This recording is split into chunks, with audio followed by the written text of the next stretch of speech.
کبھی آپ نے سوچا کہ دن رات کی محنت، مشقت، نوکری، کاروبار سب کچھ کرنے کے باوجود بھی آخر رزق میں برکت کیوں نہیں آتی؟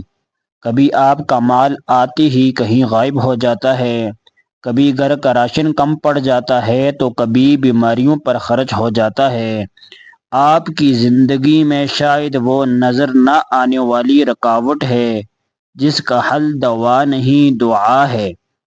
آج کی ویڈیو میں ہم آپ کو ایک ایسا قرآنی وظیفہ بتانے جا رہے ہیں جس نے ہزاروں گھروں میں رزق کے دروازے کھول دیے۔ یہ وہ عمل ہے جو خود نبی کریم صلی اللہ علیہ وسلم نے صحابہ رضی اللہ عنہم کو سکھایا۔ تو پلیز ویڈیو کو آخر تک دیکھیں، کیونکہ درمیان میں چھوڑنا شاید آپ کو اس روحانی فائدے سے محروم کر دے۔ رزق میں برکت کا طاقتور وظیفہ۔ روزانہ صبح کی نماز کے بعد بوضو ہو کر کسی خاموش جگہ بیٹھیں، 3 مرتبہ سورۃ الضحیٰ پڑھیں، اس کے بعد آخر میں یہ دعا مانگیں: اللہم اکفنی بحلالک عن حرامک واغننی بفضلک عمن سواک۔ دعا کے بعد دونوں ہاتھوں کو چہرے پر پھیر دیں۔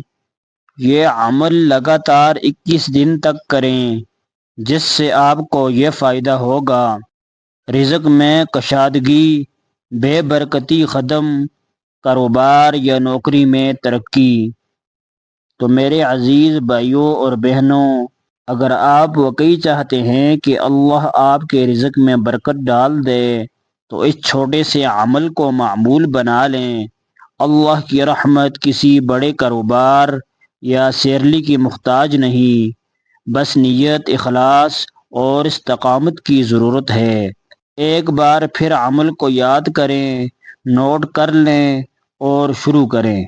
پلیز چینل کو ضرور سبسکرائب کریں۔